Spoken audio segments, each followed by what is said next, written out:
ministro, cuénteme un poco sobre esta recomendación del Fondo Monetario. Voy a comenzar primero por ello. El Fondo Monetario Internacional dice que invertir en Bitcoin no es la solución para aliviar las restricciones financieras.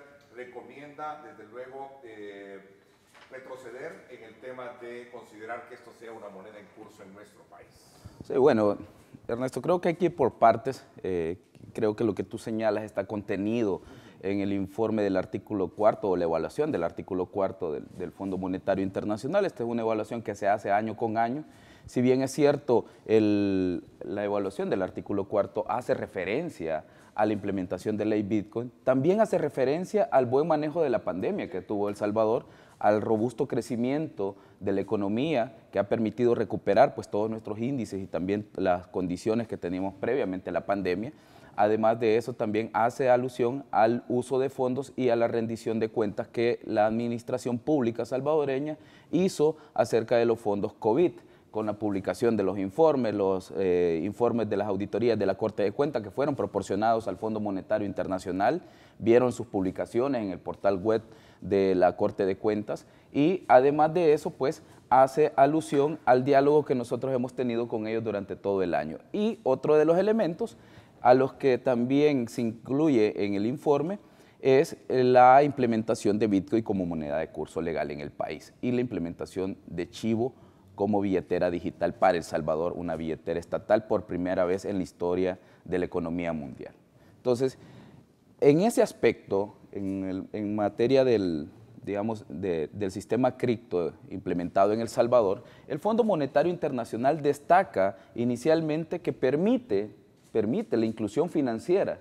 Hemos alcanzado, Ernesto, más de 4 millones ya de usuarios de Chivo Wallet, lo cual ha permitido bancarizar a muchísima más gente de lo que hizo el sistema bancario tradicional. Eso es lo primero. Inclusión financiera como derecho constitucional de los salvadoreños. Segundo, ha permitido reducir también los costos de transacciones para los salvadoreños en el exterior y también para los salvadoreños localizados en nuestro país. Y eso lo reconoce el informe del Fondo Monetario Internacional.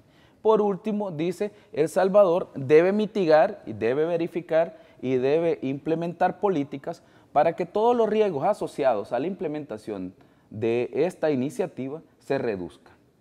Incluidos, dice, la iniciativa de que sea moneda de curso legal. Eso es lo que básicamente dice, ¿no? Limitar los riesgos asociados a la implementación del Bitcoin. Nosotros hemos tenido conversaciones con el Fondo Monetario Internacional, con otros organismos multilaterales, para mostrar la metodología bajo la cual funciona el sistema cripto y creo que todos ellos se han quedado totalmente convencidos de que en El Salvador estamos siguiendo todos los pasos para realizar la debida diligencia o lo que se conoce como debida diligencia, es decir, se está verificando todos los flujos financieros, todos nuestros corresponsales, Ernesto, eso te quiero aclarar también, todos nuestros corresponsales en el extranjero, nosotros utilizamos muchísimas cuentas situadas o basadas en bancos que están en Estados Unidos y estos tienen que cumplir con todos los requisitos de filtros para que no exista financiamiento de actividades ilícitas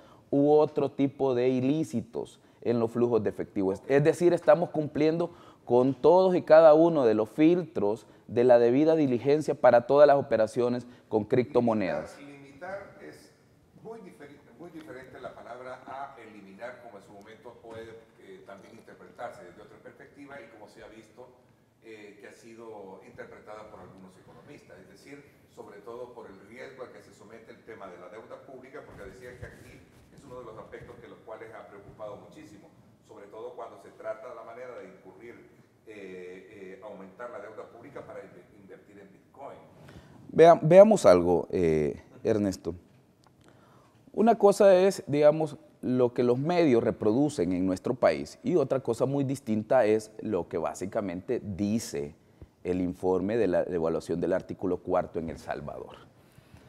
El Fondo Monetario Internacional en su conferencia del día jueves, si no mal recuerdo, la especialista para El Salvador fue tajantemente y clara y dijo, el Fondo Monetario Internacional mantiene una relación fuerte con El Salvador y tenemos un compromiso pues fuerte con todas las conversaciones que tenemos. Eso fue lo que dijo. Entonces, hay algunos periodistas o algunos medios que tratan... Diríamos economistas. Digamos transmiten lo que las versiones de fuentes lo hacen. No lo sé, yo vi algunas agencias internacionales de noticias que incluso no citaban a nadie, citaban el informe del fondo de manera directa a ellos. Y decía, el fondo urge a El Salvador eliminar Bitcoin como moneda de curso legal. Eso es falso. No están pidiendo. No es falso, eso es falso. Dice limitar, o sea, ellos piden evaluar. Por eso hacía la pregunta. Primero, ¿Es decir, de eliminar o a limitar, son dos cosas correcto, son dos cosas distintas. Y segundo, Ernesto, hay que dejar algo bien claro a la población. Ningún organismo multilateral te va a obligar a hacer nada, absolutamente nada. Los estados son estados soberanos y toman decisiones soberanas sobre sus políticas públicas. ¿Qué es lo que hacen los organismos? Presiones históricas las hemos tenido en el Fondo Monetario, que los gobiernos la asumen, esa es otra cosa. Yo creo que no es que sean tan presiones históricas. Tú decides de qué organismo internacional es ser miembro. Nosotros como país soberano decidimos ser miembros del Fondo Monetario Internacional, que es un organismo de evaluación y de, digamos, de rectoría económica fiscal, ¿no? En ese sentido, o monetario fiscal, si tú lo quieres ver de manera más específica. Entonces, la naturaleza de esas instituciones es que es una institución fiscal. Ellos, digamos, por naturaleza, no te van a comprender del todo todas tus políticas públicas, porque ellos se fijan básicamente en la estabilidad macroeconómica y fiscal del país, más allá de los resultados que puedan tener las políticas públicas en la población como tal. Entonces ellos básicamente, como diríamos en buen salvadoreño, revisan los números, nada más. El impacto de esos números en la población, eso básicamente sí lo evalúan, pero no es algo fuerte. Entonces, ese es básicamente su eje transversal. Entonces, cuando el Fondo Monetario Internacional señala algunas debilidades de las finanzas públicas de El Salvador, no está haciendo referencia, Ernesto, al gobierno del presidente Bukele, está haciendo referencia también a toda la historia, correcto, y considerando el manejo histórico que han tenido los gobiernos anteriores. Entonces, ellos hacen una línea del tiempo. Entonces, básicamente, para El Salvador reconocen avances como crecimiento económico, manejo de la pandemia, inclusión financiera y todo lo demás. Pero claro que van a resaltar los males históricos que hemos tenido. Si yo nunca he negado que nosotros hemos tenido problemas para la deuda externa en el país, pero tenemos apenas 2 años en el gobierno, Ernesto. Entonces, en 2 años evidentemente no podemos traer atrás básicamente 40 años de malos manejos, no los podemos traer atrás. Entonces, tan rápido, estamos trabajando en ello y el Fondo Monetario Internacional lo reconoce. Nunca habíamos crecido a un ritmo de 10.3%. Yo espero que al final del primer trimestre de este año estemos anunciados que hemos crecido un 11%, solo el tercer trimestre, de la economía creció un 11.7% el PIB de El Salvador. Entonces, creemos que si seguimos por esta ruta, si continuamos conversando con el Fondo Monetario Internacional, a la vez que continuamos con otras estrategias como el Bitcoin y otro tipo de estrategias, podemos sacar adelante la economía del país. Evidentemente, hay cosas en las que estamos de acuerdo con el fondo, como lo ha dicho el presidente anteriormente, y hay cosas en las que no, y en las cosas en las que no estamos de acuerdo, Ernesto. Para eso hay mesas de diálogo, para eso hay una mesa de negociación, para el acuerdo inclusive, y también como lo hubo para la evaluación del artículo 4. Interesante, fíjate que a propósito y casi en consonancia de lo que tú estás diciendo, Álvaro Artiga, en una declaración que diera una de nuestras radios, decía que cuando el fondo y otras agencias multilaterales han dado el dinero al país, lo han dado condicionado a una agenda económica de corte neoliberal, la que ha producido más exclusión y más desigualdad en el país. Hablando un poco de la historia en retrospectiva, como tú decías, sobre la forma en cómo se ha venido tratando estos temas de las finanzas públicas en el país con el Fondo Monetario. Pregunto, ¿qué curso se le va a dar a ese término, como tú dices, de flexibilizar el tema del Bitcoin y no eliminarlo? Esas son las dos cosas que tú me aclaras esta mañana. Claro. Mira, Ernesto, yo creo que es importante, yo no quisiera polemizar, ¿no?, sobre la relación con el fondo, cómo veo si son medidas de corte neoliberal o medidas de izquierda. Yo trato de no etiquetar a nadie porque no me gusta que primero ideológicamente me etiqueten. Entonces, pero creo que el fondo, tenemos una muy buena negociación, tenemos una muy buena relación. Cuando hay algo que lo que no estamos de acuerdo nos lo decimos y eso creo que es importante, porque entonces eso nos permite dilucidar o avanzar mucho más rápido en los puntos que sí estamos de acuerdo. Entonces yo creo que el Fondo Monetario Internacional sigue siendo un buen amigo de El Salvador, depende de cómo los gobiernos negocien las medidas a implementar. Entonces, a partir de eso, pues, son los resultados que tú tienes en la implementación de la política pública como tal. Entonces, nosotros hemos hecho hasta el momento una muy buena relación con ellos. La mesa de negociación está abierta para aquellos que siguen tratando de especular que no va a haber acuerdo con el fondo. El Salvador continúa, ¿no?, negociando con ellos, estamos viendo algunas redacciones. Ahora, ¿qué es lo que pasa? Ellos nos señalan una serie de iniciativas a implementar y nosotros podemos decirle, miren señores del Fondo Monetario Internacional, en vez de ese listado que ustedes nos están dando de medidas a implementar, vamos a implementar todas estas otras que dan el mismo resultado. Por ejemplo, cuando ellos me dijeron, bueno, hay que incrementar, o ellos siempre sugieren, Ernesto, en sus informes, incremento de impuestos. Yo le dije, bueno, vamos a ir nosotros a combatir la evasión por estos y estos y estos canales. Medimos el impacto y ellos han estado de acuerdo en esa parte, de tal suerte que el incremento al IVA nunca ha formado parte de la mesa de negociación, aunque ellos lo trajeron en sus primeras reuniones. Entonces, revisando el artículo, sí, pero el artículo cuarto de este informe habla precisamente sobre el tema de impuestos. Pero es que eso depende de lo que tú querrás implementar, Ernesto. Si en tu caso, por ejemplo, te dice alguien, mire, en vez de comprarse una casa acá, debería de comprarse una casa allá, al final tú decides dónde comprarla, ¿no? Entonces, ellos te dan una recomendación.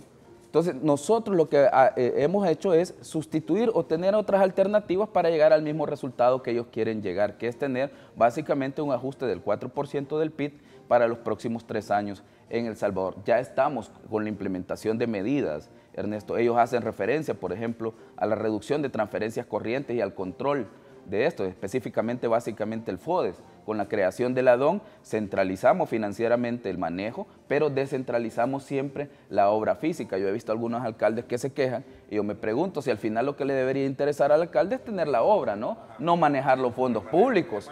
Parece extraño. Entonces, este tipo de medidas que en El Salvador se pidieron durante muchísimo tiempo por eficiencia de los recursos, nunca se implementaron. Es más, por temas electorales, tú recuerdas, Ernesto, que se subían 1 o 2 puntos porcentuales a el porcentaje del FODES. Entonces, ¿por qué? Y sin ningún estudio previo, al 10%. Y lo incrementaron en 2 campañas políticas, la campaña 2018 y después la campaña 2021. Ahí subieron 4 puntos porcentuales del FODES. ¿Cuánto significaba eso para la carga de las finanzas públicas? Entonces nunca se le escuchó al Fondo Monetario en ese sentido de ordenar. Nosotros le estamos escuchando de hay que ordenar la finanza pública, hay que darle un nuevo sistema público, de administración pública al país como tal, ¿no? En síntesis, el Bitcoin no es un factor que está deteniendo las negociaciones o el acuerdo con el fondo. Claro que no lo es. Es un factor de análisis. Es un factor de análisis y de mitigación de riesgo como cualquier, o sea, cuando nosotros implementamos moneda como el dólar, por ejemplo, ¿tú crees que nosotros no tenemos que tener reservas para los dólares que nosotros tenemos? ¿Por qué tenemos reservas? Porque es una estrategia de mitigación de riesgos. Entonces, toda moneda necesita estrategias de mitigación de riesgos. Como te decía al final del segmento anterior, básicamente es un punto de análisis, como lo debe ser cualquier política económica implementada en cualquier país. Los países miembros del Fondo Monetario Internacional, en virtud incluso, por eso se llama evaluación del artículo 4, porque el acuerdo constitutivo del Fondo Monetario Internacional está dividido en artículos y el artículo 4 de ese acuerdo constitutivo, ¿no?, es el que establece que habrá una evaluación anual por parte del Fondo Monetario Internacional a todos aquellos países miembros, ¿no? Que dentro de ellos, yo escuché a un economista decir hace poco, un economista de la UCA decir que China, por ejemplo, no formaba parte del Fondo Monetario Internacional. Me pareció, pero bueno, esa es la clase de analistas que tiene la oposición y los que se dedican a criticar constantemente a este gobierno y a tergiversar, Ernesto, las declaraciones del Fondo Monetario Internacional con respecto a la relación con El Salvador. Sí. Dice, aumentar la deuda pública para invertir en Bitcoin con las expectativas de un aumento continuo de su precio no es una solución permanente para aliviar las restricciones financieras. Sí, la visión. ¿Qué se va a hacer con relación? Esa es la visión del Fondo Monetario Internacional y evidentemente no es la solución para los problemas de las finanzas públicas de El Salvador, la solución completa como tal, Ernesto. Estamos hablando que esta es una parte de nuestra política pública, pero a la par de eso nosotros estamos con una estrategia de manejo de la deuda de corto plazo.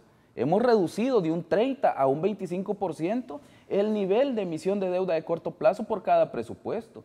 Las administraciones anteriores tenían un 30% de límite para emisión. Lo primero que nosotros hicimos, reducir un 5%. Para el próximo año queremos ver si podemos reducir otro 5% y así cada 2 años hasta llegar más o menos a entre un 20 y un 15% de manejo de la deuda de corto plazo. Además de eso, estamos implementando políticas de reactivación económica para que nuestra economía por fin despegue. Estamos invirtiendo fondos públicos en infraestructura. El programa de inversión pública de 1.700 millones para el año 2022 evidentemente complementará toda la estrategia de atracción de inversiones que estamos teniendo también por otras vías como el turismo y otras estrategias que se están implementando. Entonces, evidentemente, una sola alternativa no es la solución para todos los males de nuestra economía. No podemos creer que solo con la estrategia de Bitcoin vamos a sanear las finanzas públicas. Entonces, a eso hace referencia la evaluación del artículo 4, que no es una sola estrategia, sino que necesitamos implementar una variedad de estrategias para que estas finanzas públicas se puedan estabilizar en el mediano plazo. Quiero cerrar el tema del Bitcoin porque quiero hablar un poco sobre el tema de las auditorías que se han hecho en las alcaldías, que creo que es un punto importante, digamos que también está dentro del mismo concepto de que, bueno, antes de llegar a tomar medidas de esto, mejor provoquemos ver cómo se está manejando la parte digamos, la parte fiscal en el país. A ver, entonces, ¿cuánto es el movimiento que a la economía del país le ha generado el Bitcoin hasta ahora?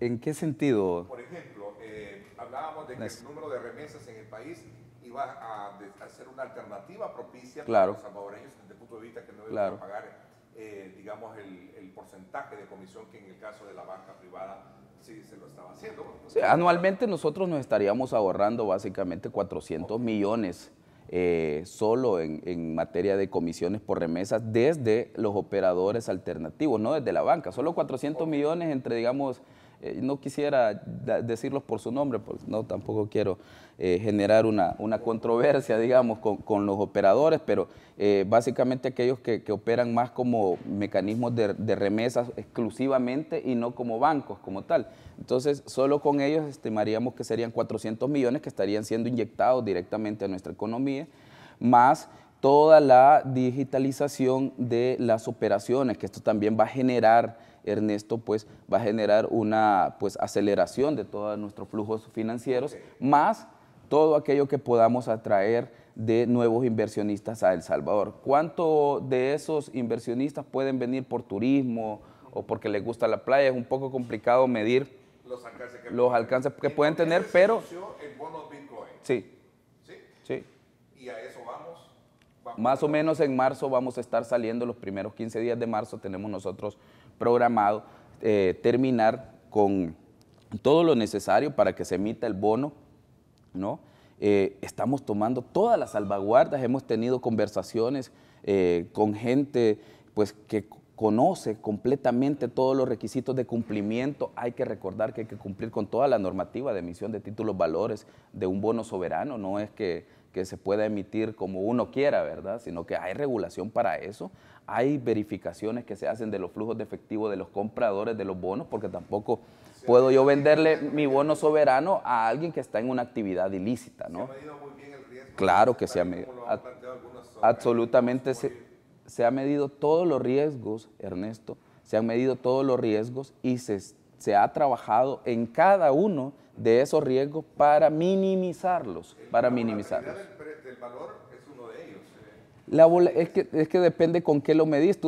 A veces alguien dice, bueno, volatilidad respecto a qué, a las monedas fuertes. Entonces tenés un sistema que básicamente está sustituyendo o está en contraposición al sistema tradicional de emisión de moneda, evidentemente va a estar influenciado por algunas decisiones de estos que ya tienen un papel en el mercado, ¿no? Y que temen de una u otra forma que sea sustituido por otro. Entonces, El Salvador está en un momento de transición en el que las criptomonedas están, digamos, en esa fase de sustitución, pero no lo sabemos en cuánto tiempo. Yo considero que serán 20, 30 años para que esto, digamos, se vea ya por completo, pero tampoco el país se puede quedar detrás de este tipo de innovaciones. Entonces tenemos que empezar a inmiscuirnos en ella. Recientemente en el estado de Arizona se presentó una iniciativa de ley similar a la de El Salvador. Y yo no veo a los economistas o a algunos economistas que hablan y despotrican contra Bitcoin en El Salvador, yo no veo que estén hablando en contra de Arizona, pero serán ellos los que tendrán que responder por qué no hablan en contra del estado de Arizona, que es parte de los Estados Unidos, quiero recordarles, ¿no? Pero sí, cuando se trata de El Salvador, nos dicen, no, ustedes no lo pueden hacer. Fíjate que yo le hice la misma pregunta a economistas sobre ese tema. Sí. Y él me dijo, lo que pasa es que la estructura económica de los Estados Unidos es incomparable a la nuestra. Claro que es incomparable a la nuestra, pero por el hecho de que somos pequeños, estamos limitados a no parecernos a las economías desarrolladas. Hay países muchísimo más pequeños que nosotros, Ernesto, y estos países en su momento pensaron con visión, quisieron un mejor futuro para las nuevas generaciones de su país, y entonces empezaron a hacer cosas que evidentemente implicaban riesgos. Si tú no quieres no tener ningún riesgo, no tomes ninguna decisión, porque toda decisión que tú tomes va a tener un riesgo asociado, el cual habrá que mitigar con implementación de mecanismos, sobre todo en materia económica, se toman este tipo de decisiones. Entonces, pero a partir de que tú tomes una decisión, siempre tendrás un riesgo implícito. Entonces, si nosotros decidiéramos, por ejemplo, adoptar el euro en El Salvador, ¿tú crees que no va a haber un riesgo implícito? Cuando decidimos, o cuando El Salvador decidió implementar el dólar como moneda de curso legal, ¿tú crees que no existía un riesgo implícito también? Entonces, claro que sí. Entonces, para todo eso existen mecanismos de mitigación. Ahora, y eso es básicamente lo que señala el Fondo Monetario Internacional. No podemos detener el futuro, pero sí podemos ir adaptándonos poco a poco a él. Ok. ¿Cuáles son los alcances que va a tener, ministro, esta decisión de la Corte Suprema de Justicia de avalar precisamente el cobro de deudas a aquellos que han de alguna manera entrado en ese proceso de evasión de impuestos? Bueno, primero hay que aclarar algo, Ernesto. No es que la Sala de lo Constitucional ahora abrió la puerta para que se acuse o que se persiga penalmente el delito de evasión de impuestos. No es la Sala. Primero, porque el artículo 23 del Código Tributario establece que la administración tributaria en el ejercicio de sus facultades fiscalizadoras, dice, una vez determine o tenga sospechas, ¿no?, de que existe el cometimiento de un ilícito, debe proceder a parar la auditoría, dice, y presentar el aviso respectivo al fiscal general de la República. Eso dice el artículo 23. No me dice termine la vía administrativa, envíele toda la documentación al implicado. ¿Por qué, Ernesto? ¿Por qué? Porque estamos persiguiendo básicamente a alguien de lo cual tenemos sospecha de un acto criminal, que es el delito de evasión de impuestos. Entonces, y si nosotros le seguimos enviando todas las notificaciones, lo que estaríamos es haciéndole una advertencia para que él pues siga ejerciendo su actividad criminal a sus anchas. Y yo creo que nadie quiere defender a un criminal. Entonces, lo que resolvió hace poco la Sala de lo Constitucional fue un amparo de una empresa, nada más. Y ahí es básicamente que él le ha dado no al lugar, al amparo. Un amparo no tiene una aplicación obligatoria, ¿no?, ni inmediata sobre la expulsión de los artículos del marco legal de El Salvador. Un amparo beneficia única y exclusivamente al contribuyente que lo interpuso como tal, contrario a un recurso de inconstitucionalidad que son de aplicación general para todos los ciudadanos como tal y de aplicación forzosa, evidentemente. Entonces, lo que esta compañía presentó fue un amparo, se le dio no al lugar, nosotros vamos a seguir el proceso, se le va a dar las garantías constitucionales completas. Es más, hemos convocado a la compañía para que se acerque y que pague, si nosotros no queremos afectar a ningún empresario como tal. Lo hemos dicho en muchísimas ocasiones, nosotros lo único que queremos es que corrijan ciertas conductas, nada más. Pero con los empresarios nosotros no tenemos ningún problema, es más, son, digamos, las personas que mejor debemos de tratar porque son también de una u otra forma los que generan los ingresos con los contribuyentes, con la población en general, empresarios y la población, los que generan los ingresos tributarios al país. No hay en absoluto. No hay. No, y vamos a respetar todas las garantías. ¿Políticos o opositores? No, en absoluto, Ernesto. Y es más, como te dije, hemos incluido llamados a la compañía para que vaya y que arregle su situación. Si a nosotros no nos conviene que la empresa esté parada. De ninguna forma. Lo importante es pagar. Es que no le conviene ni al fisco ni le conviene a la economía salvadoreña. ¿Cuántos empleos se podrían perder si esa empresa se para? Entonces nosotros siempre vamos a dar una puerta o vamos a extender una mano para que las situaciones irregulares pues se subsanen y ya, nada más.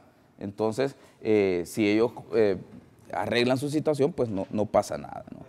Entonces, en ese sentido, pues no queremos también aclarar eso, no hay una persecución judicial contra ningún empresario, nosotros estamos en contra de eso, lo he dicho en reiteradas ocasiones, Ernesto, a mí no me sirve de nada, en absolutamente de nada que uno de mis contribuyentes pare su actividad o esté preso, pues, ¿de qué nos sirve? No va a trabajar, no va a poder pagarle a lo que le debe el Estado, mejor buscar una forma de cómo arreglar la situación.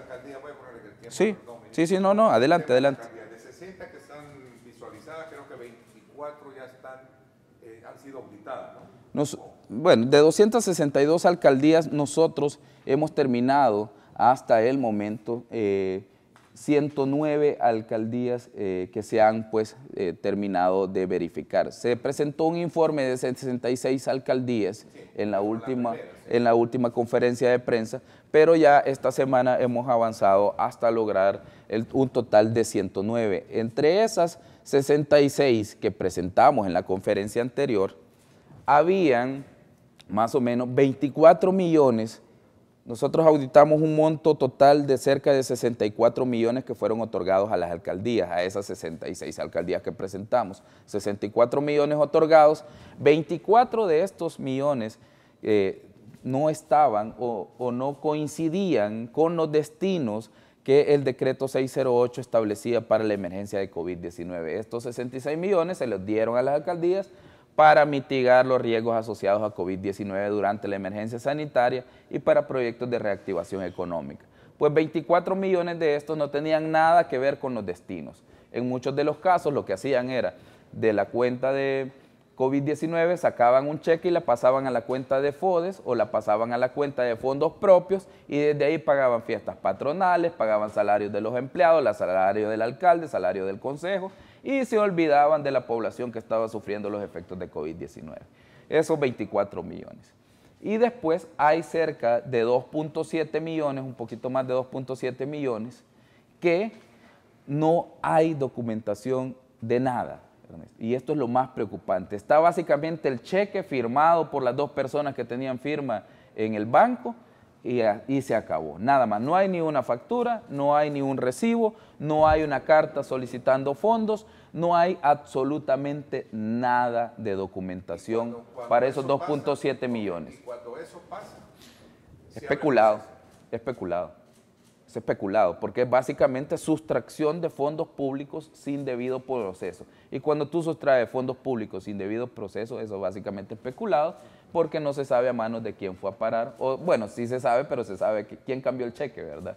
Pero no a manos de quién fue a parar realmente. Pero, pues, a los responsables de la administración de los fondos, pues, se les se le fue a poner el aviso a la Fiscalía General de la República, porque sí sospechamos que existe pues el cometimiento del delito de peculado con estos 2.7 millones, porque no hay ninguna documentación que respalde la emisión o el gasto de esos fondos, y por los 24 millones que no están dentro de los destinos, pues el delito que se podría estar configurando es el de malversación de fondos públicos porque tenían un destino específico y fueron invertidos para otra causa que no tenía nada que ver con el decreto 608. Ministro, me preguntan acá ya para finalizar, sí. ¿Por qué el retraso en el tema de pensiones? Usted está dentro de la comisión de estudio. No es que haya un retraso, Ernesto. Creo que el presidente lo propuso el 15 de septiembre en el discurso del Día de la Independencia. El presidente habló de que íbamos a presentar.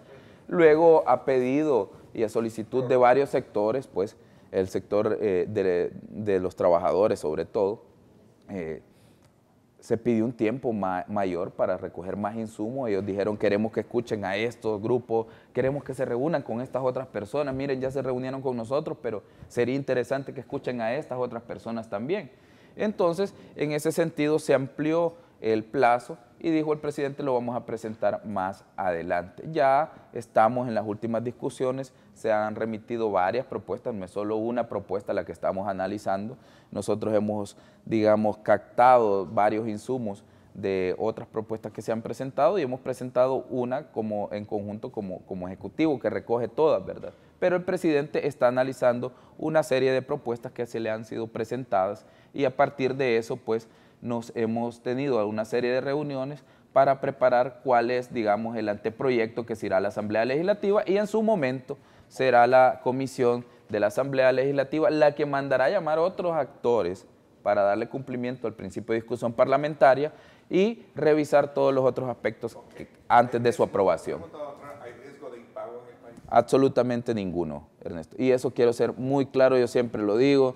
Hay alguien que especula en el mercado secundario y siempre se inventa este tipo de noticias. El Salvador no ha dejado de cumplir ninguno de sus compromisos internacionales ni nacionales en materia de deuda y así vamos a continuar con los, digamos, con los proveedores del Estado. También hemos ido pues pagándole a pesar de las dificultades que tuvimos por COVID-19, hemos podido seguir adelante con ellos y seguimos ampliando pues también nuestras estrategias en materia de recaudación para cumplir todavía a mayor cabalidad, pues, pero no hay ningún riesgo de impago en El Salvador.